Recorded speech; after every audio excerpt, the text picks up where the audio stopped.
Hello and welcome to NPS Now, your source for news and information about Norfolk Public Schools.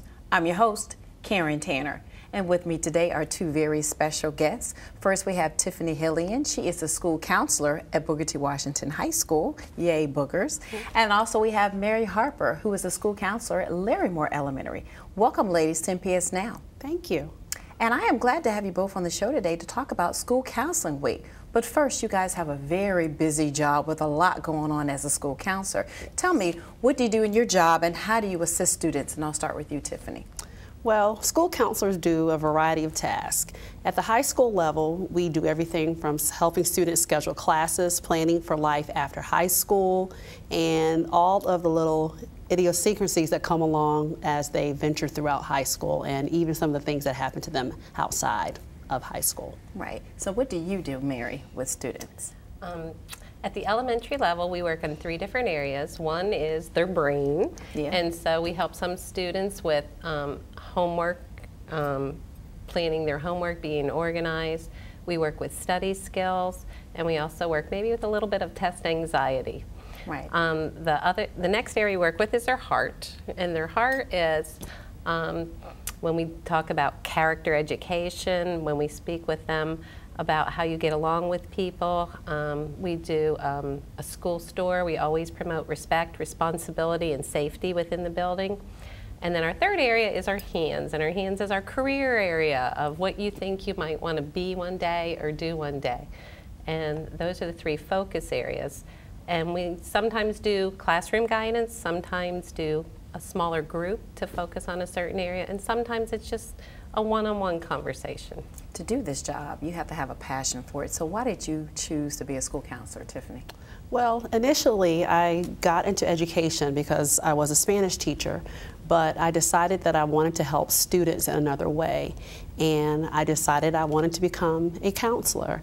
And being a counselor enables me to help students in that fashion. And I am able to see them grow and actually help them with their problems and help them realize their goals and lead them in that direction in the path they would like to go. And Mary, you've been with the school district, I think we were talking 28 years? I have. Wow. So why did you choose to be a school counselor? As far as the school counseling at the elementary level, it is more like a foundation for the students. We're there to help the student get into good habits, to be ready to move to middle and high school and college. And we even talk about their behaviors. And do you think you'll need this for middle school? Oh yeah. How about, do you think you need to be respectful, responsible, and high? Oh yeah. And when you get a job, does Ms. Harper need to be respectful, responsible? Well, so these are things you are learning, you know, for life. Mm-hmm. So what do you think would most surprise you, or anyone surprise them about your 2 jobs, but you do? I think people would be surprised at the variety of tasks that school counselors have. Other duties. You know, when I speak about the things that I do on a daily basis, people are generally surprised, especially my friends that are not in education and they don't understand what school counselors do. They don't really get it, but then when I describe some of the variety of things that I do, one moment I might be counseling a student who is upset about something that's going on with a friend, and then another moment I might be pulling up a university to discuss that with another student, and then another moment I might be counseling a parent who is upset because her child is staying out all night, and it's just a variety of situations at any given time, and it's like that all the time. All the time. What about you, Mary? And even the start of the day, you have the plan for the day. And I think people might be surprised at how like a phone call or a child coming in upset, yes, or a teacher saying you need to talk with how your day can start one way, and then the time involved in helping in the different situations and being there not only for the child, but for the teachers, the staff, the parents, and the community too. So how do you support the academic staff for performance for students, for their academic performance? How do you help the teachers to help the students academically? Well, I think that when the teachers say that they need some support with the students, I typically will call the student in and ask for their perspective. What do you see going on in the class? What do you think you need help with? And really try to delve into what the student needs. And I will also do, as Mary said, study skills with the students. A lot of students, they don't know how to study, and I will teach students study skills. That's something that I like to try to do, and that is often very beneficial for students because that is something that they will need as they prepare for life beyond, especially if they plan to go into college. They have to know how to study, and that has been very beneficial for students. How do you do that, Mary? At Larry Moore, our mascot is the lion. So our roar is read often and rise, and that's what we talk about every day. We encourage through AR, and we give awards, for reading. We also do the honor roll ceremony to encourage students to do their best when it comes to their academics. We don't expect students to be perfect, but we really want them to try their best and encourage them, like if you didn't get an honor roll this time, well, we have another semester. What can we do differently? What do you think you can try? And just to help them have a goal and to be proud that they did their best. Right. Yeah, and I understand part of your job, you have to deal with threat assessment. How is that? How do you handle that? Well, at the high school level, we have a team that is comprised of a school counselor, sometimes an administrator, a school psychologist, or a school social worker. And we meet with the student after we have the statement forms. We review the statement forms, we meet with the student and interview the student, and then after the team has met with the student, we determine the level of threat, and based on that determination, it's presented back to the administrator, and the administrator will render a decision, and the student will either be punished or not punished based upon that. Is this the same, Mary, for elementary level?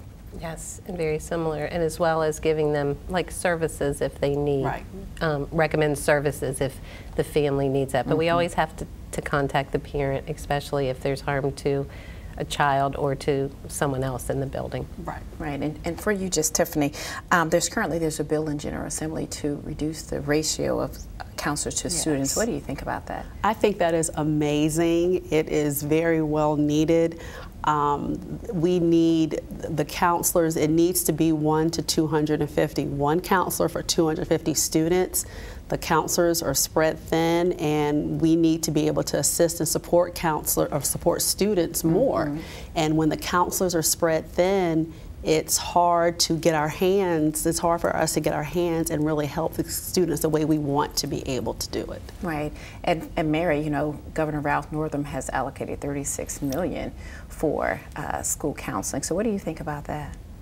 It shows a real effort of support, and I know there's a lot of politics to that decision, but I think it's moving in the right direction, and it's nice to know that people that govern our state are interested in us and our profession, but they're also looking out for the families and the children. Right. It's a very daunting task, but you all have. So what do you love most about your jobs? I love seeing the growth in my students, and I love when I can see them out in the real world and seeing how they flourished. And they tell me of their successes, and they tell me about the challenges that they faced and how they've overcome them. And that makes me feel so good. Or when they tell me that they still remember something that I told them, or something that they learned from me, that means so much to me. And I'm still in contact with so many of them, so it's just so rewarding. And that's good. What about you, Mary?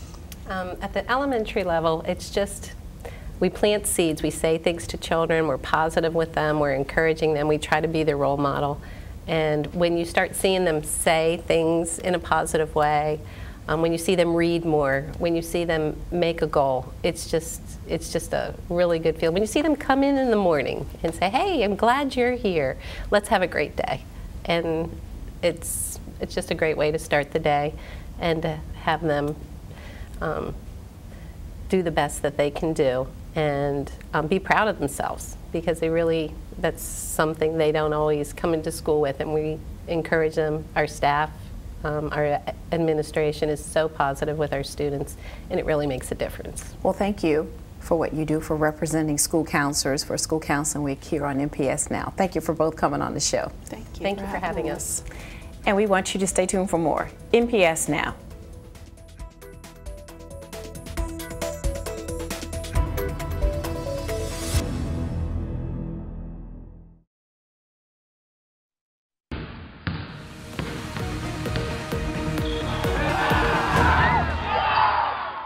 Welcome back to NPS Now. I'm Steve Sutmiller, Senior Coordinator of Athletics. Well, it's February and it's basketball season and it's getting time for tournament time, and we have an expert here in the studio to talk about basketball, Larry Rabamba from the Virginia Pilot. Welcome, Larry. Thanks for having me again. Thanks. So let's just get right into it. Let's talk about girls basketball, and in the city, in the Eastern District, Norview and Lake Taylor are our the top team. So let's talk about Division 5 Norview, the outlook moving down towards the end of the season. Yeah, I like them. You know, the thing about them is, and Johnson does a great job, he doesn't have a whole lot of stars. They have players that play together as a nucleus. And that's what you need. Because if you have that one-star player and they get shut down during a tournament, then what are you going to do? So he's building it. You know, he's taking his lumps going against Lake Taylor, but they're winning. They continue to win. And I think, you know, the way he coaches and the way the players are playing his system, I think they're going to be fine. I think they can go far. The key is making sure there's no injuries, making sure they play within his system. Once you get out of the system, that's when the problems happen. Yeah, and for Norview, you know, right now in the regional positioning, they're in that top 4, looking to host a quarterfinal game and then hopefully winning and getting into the semifinals, which will be held at the Scope again. Right. So we're excited about that, and they had a heck of a run last year. So you know, Coach Wilson's doing another good job. He is, and the way it is too, he knows the women. He knows what they can do, what they can't do, and he puts them in good situations. Like I said, playing Lake Taylor twice, it definitely prepares you for you get ready for the tournament for sure. Okay, so good lead in on Lake Taylor. Region 4 in the state finals last year, tough loss. But they haven't missed a beat. You know, they've kind of picked it up.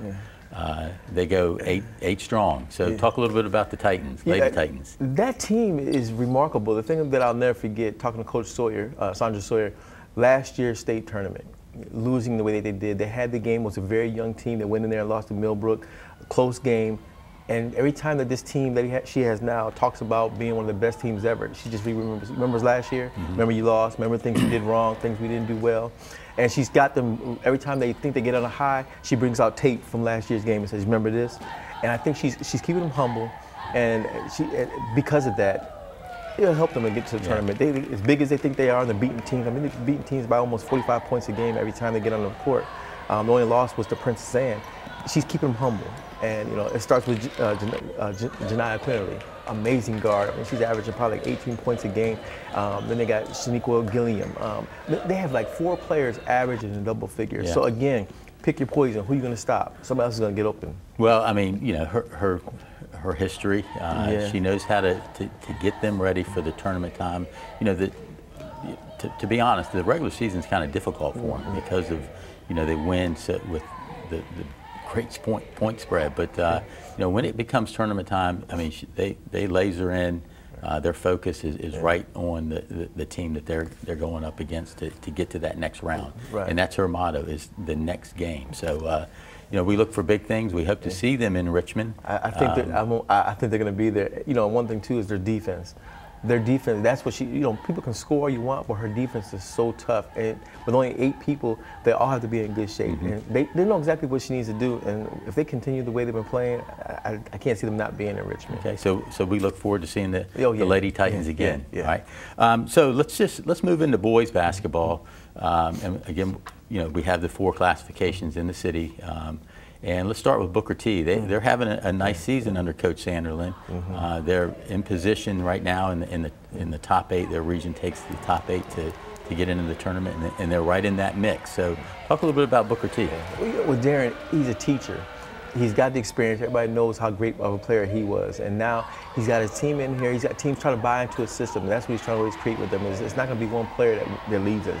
We got to come as a team. And he's got several guys who can step up, including, you know, several guys from the football team too. Rodney Hammond been helping out different things. But he gets people to play the rebounding. I just need you to do your role. Rebound. I need you to score. I need you to play defense. And with his knowledge as well as with his experience, I think he's going to, I mean, they should be fine. I think they'll be fine. As long as they get in, I think they'll be fine. Yeah, you know, they need to get in, because then it can be, you know, who knows then at that point. So we look for some exciting things from Booker T Yes. Moving into the region. All right, so let's go to Region 4 now. The defending state champions, Lake Taylor High School, can't take that away from them yet. No, you can't. No. So, but they are struggling a little bit this year, and they're fighting to get into the tournament. So, you know, talk a little bit about the Titans and Coach Brown. Coach Brown lost a lot. People don't think they realize. I mean, he lost the State Player of the Year. I mean, he lost, what, 3 Division I players. They lost a lot, you know, but they do have Zyree Mitchell, who's been leading the area in scoring, averaging anywhere between 22 to 24 points a game. He's been a good scorer, and they're still going to be feisty. These are some young guys that are coming up that I think can play within his system, and they might need another year. This year is going to be difficult. He's taking his lumps, and then of course the other teams in the district have also been tough. You know, like you said, you mentioned Booker T, Granby, Maury. So they're going against great competition, and when you're the champ, you're on everybody's after you. So I think if he just remains patient, if he can just get into the playoffs, I think that will help, because then it's just, you know, one game at a time after that. Yeah, again, I agree. I think if they can just get in, they've added some new players from the semester change that have become eligible, and I think, you know, a few games under their belt, they can get, you know, maybe get into that position and cause some issues for some other teams. So because they do have some good wins this year. They do, and like you said, they play in the Eastern District where they're challenged all the time. So I think if they can get into the playoffs, then I think they'll be okay. Okay. So the next level is Division 5, and you know, last year we had, you know, Norview and Maury again represented us into the region, and it looks like it's going to be the same thing. So let's talk a little bit about Norview first, and how their season's going. You know, they've played some really good teams. He's got a very Ricardo Foster has a very balanced team. I mean, there's no star players. Everybody kind of, again, it's that nucleus type thing, almost like the girls team. Several really good players, and I think, again, them having to play against the Booker T's and playing against Granby and playing against Maury is going to help them. If they get in, once again, we can talk about getting in. If they can get in, I think they can go far. They've been challenged. Tipping away from going to the state tournament. Exactly. So, yeah, so Norview, again, fairly young team when you look at it. You know, the Eastern District is a great district, so hopefully that's preparing them so when they get into that regional game, they can, again, we want them at the scope. That's right. So, so let's talk about Maury High School. Right now, you know, last year they were the #1 team going in the region, and they slipped up. This year, they're right again as #1. So talk about Maury. I think Brandon Plummer, the coach there, that's all he has to mention. I don't care how good we are. I don't care if we're #1 in the area. I don't care how many wins we have. You remember what happened last year in our home gym. We lose to a team that didn't even have a winning record. That's all he has to say to them. If that doesn't motivate them, I don't know what will. And this is a team that we've been watching for the last 3 years. When they were sophomores, we're like, man, this team's going to be good. They get to be juniors. Oh, this team's going to be good. Now that most of that group is seniors, what are you going to do? I mean, that's all he has to tell them. What are you going to do? This is a challenge. I mean, they got a lot of players that can score. You know, everyone from Mencia to Phillips. You know, Coleman's a very good point guard for them. Rupert, a big scorer for them. You got those guys. Then he's got at least 3 or 4 other guys on the bench who can come off the bench and be able to play well. So I think it has to be Maury's chance. This is it. These guys are seniors now. This is it. So, I mean, coming in with you know, those expectations, I mean, how do you think, you know, they've handled that and how they fared this season? They played really well. The thing I like about it, just looking at the scoring, it's not just 1 or 2 people who are doing the scoring. They get it from 4 or 5 guys who have a big night. Somebody have an off night, somebody else steps up. But the thing is, once they got to realize, when you get to the playoff time, it's do or die. Once you lose, it's over with. So all he has to do is keep saying, you remember what happened last year? You know, pretty much like with Lake Taylor, you know, with the girls, you got there, but then you didn't produce. What are you going to do this time? Yeah, it's going to be interesting to see, because they're going to host a first-round game again. So, you know, we need them to be successful to get to the scope. So, I think they're going to get the scope. I really do. I think because of last year's, they have to. I mean, you're seniors now. This is it. You don't want to look back and say, man, I wish you could have, would have. No, you got to make it happen. Now. This is it. This is it. Okay, so that brings us to our last team, and that's our lone Division 6 team, which I think is probably the toughest region to get out of, and that's Granby High School. Coach Evans has done a great job. He really has. So let's talk about the comments. You know, I watched them.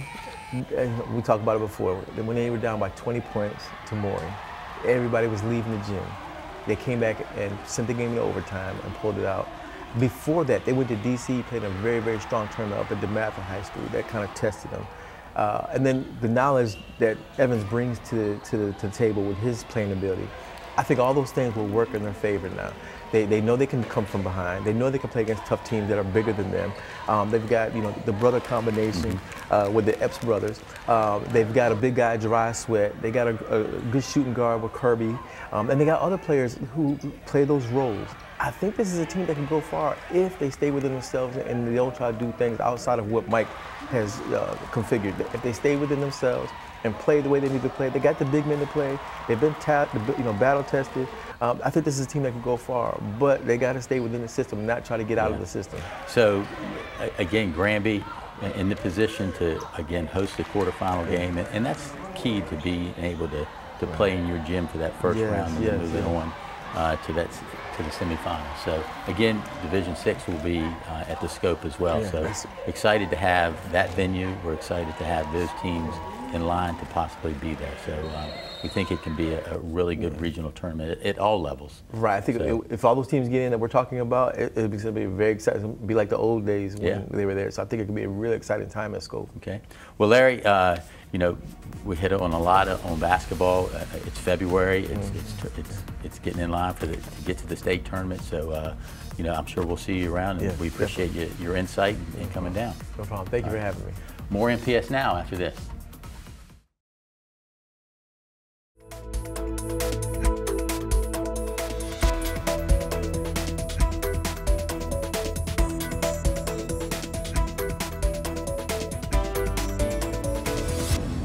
Welcome back to NPS Now. With us today is Livia Berg. She is the Nutrition Education and Communication Specialist with School Nutrition, and I'm happy to have you here today because we're going to talk about a taste of Norfolk Public Schools. So welcome to NPS Now. Thank you so much for having me today. I'm excited to be here. That sounds exciting. A Taste of Norfolk Public Schools. You're launching this new campaign.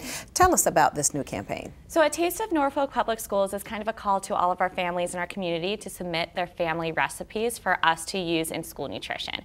So for the 2019 to 2020 school year, we want to highlight different cultures and backgrounds, whether you're vegetarian, pescatarian, Jewish, Japanese, any culture that your family shares. We want to highlight your meals from your kitchen and bring it to our cafeteria.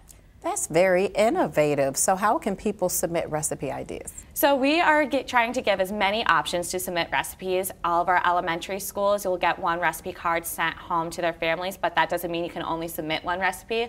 You can submit as many recipes as you want. And also on our website, we have a printable recipe card there available, as well as an online survey form for recipe cards as well. And if you still need some help submitting it, you're more than welcome to call us to submit your recipe as well. So what's the cutoff date for these recipes? A soft cutoff date is around March 29th because even though we're doing this for next school year, it does take some time to find the right product and really hone the recipes because we do have to adapt them to meet our federal nutrition standards as well. Right. So can students from any school or their parents, any school, anyone submit parents, a recipe? Teachers, administrators, any part of our Norfolk Public Schools community can submit it. How did you come up with this great idea? So it all started, we were in a menu planning meeting and we were talking about, we're celebrating Chinese New Year on February 5th and we were taste testing some egg rolls. And it kind of just came up with the different cultures we had in the room about our different recipes around holidays. And the idea just came organically from there that we're like, we have a lot of different cultures in Norfolk Public Schools. It's part of our slogan too. Right. So it's like, why not highlight different cultures? So why do you think it's important to connect with the students and their families through this recipe program? So part of it is that we really view the cafeteria as an extension of the classroom. So not only is it a great way that we've been teaching healthy eating habits, but we want to highlight different cultures and kind of teach about where our students and families come from. It's also a great way to kind of build inclusivity in our schools as well. And also when it comes to school nutrition, we want our menus to be student-based and student-driven, and getting their recipes and having their input and having something that they would have at home and something they're proud to share, we think is a really great way to engage students and our families. So the 29th of March is the cutoff. So when will we see some of these exciting recipes in our cafeterias? So we'll start taste testing some of them later this school year just to see, as part of our selection process, while we're trying to explore different cultures, we still want to keep in mind what our students like. So we want to kind of test it, and we can even do a nutrition lesson around it. So some students might start to see it sooner, but it will be starting in September of next school year. So how will you pick the recipes that will be done in our schools? It'll be kind of a combination of different efforts. So first will be, we have to be able to adapt it to meet federal nutrition standards. And that includes having a certain amount of meat, grains, fruits, vegetables, and dairy in our meals that we have to offer at lunch. And then part of it is to student acceptability. We're going to taste test different recipes with students. And there are some that might be great recipes, but really hard to serve to 500 kids. Because we're serving a lot of kids during lunch. So we have to also make sure we can still serve it to the integrity for that many kids. While they're watching this, they may want to go to the computer or their phones. Give us the website where they can go to get this information. So it's npsk12.com/nutrition, and it's right on our homepage, overview page of our website. Well, you all have been doing a lot of great, exciting things in school nutrition, and you have something new that you're going to be wrapping the trucks with. Yes. So tell us about that new campaign you have. So what people might not realize, we do operate different than other school districts where we order all of our food centrally to a central warehouse, and then we make some of our, like our scratch-made bread, we make some of the items in-house, and then we ship daily to our schools all the different menu items so we can make sure we have the freshest produce available. And so we want to kind of highlight that with the trucks that are delivering every day with different fresh fruit on the truck so you can see them out on the street. So there'll be a truck for each food group. Oh, so a truck for each food group. That is Yes. exciting. So when will this campaign kick off? Well, we're still waiting to get a few new trucks in because we still have to be able to deliver all the food to our schools on a daily basis. So we're hoping to get the first truck wrapped in a few weeks and slowly have our entire fleet wrapped over the rest of the school year. So the first week in March is National School Breakfast Week. What do you have planned for Norfolk Public Schools? So the theme for National School Breakfast Week this year is Start Your Engines. So we're going to be decorating our cafeteria and race car themed decorations. There'll be posters, different fun little balloons, cutouts, and we are trying new food menu items during breakfast week. One is a sunrise wrap, which is a beef chorizo and pepper jack cheese taco wrap. It's really tasty. We've tried it. And we will also be trying a raspberry cream cheese pastry as well. And so, and students at elementary schools, each day that they eat school breakfast with us, they can enter into a raffle for a scrambled egg super Dr. Seuss book, Start Your Engines and sunglasses, and a blow up tire roller toy, which looks like a lot of fun as well. We have a lot of exciting things going on in school nutrition. It's not your mother or your father's school nutrition. No, it's changed. Or when I was in school, so this is exciting. Yeah, school nutrition definitely has changed over the last several years, where the food is not what you remember from when we were back in school, and it's really good, fresh. And health conscious, too. And health conscious. We definitely consider our health in all the meals that we make. Well, I look forward to hearing back about the great recipes you all are going to kick off, and thank you for coming on the show. Thank you, and we hope to, even if we don't use everyone's recipes, we do hope to still share them with everyone. So don't get wary about mine's not going to be picked. We'll still try to find a way to share Still send them in. Yes. Great. Thank you, Olivia, for coming on the show. Thank you. And we want to thank you for watching NPS Now. It airs weekly on WNPS, Channel 47, or you can view us online at www.npsk12.com. If you have any great story ideas or events happening at your school, email us at nps_news@npsk12.com. Again, we want to thank you for watching NPS Now.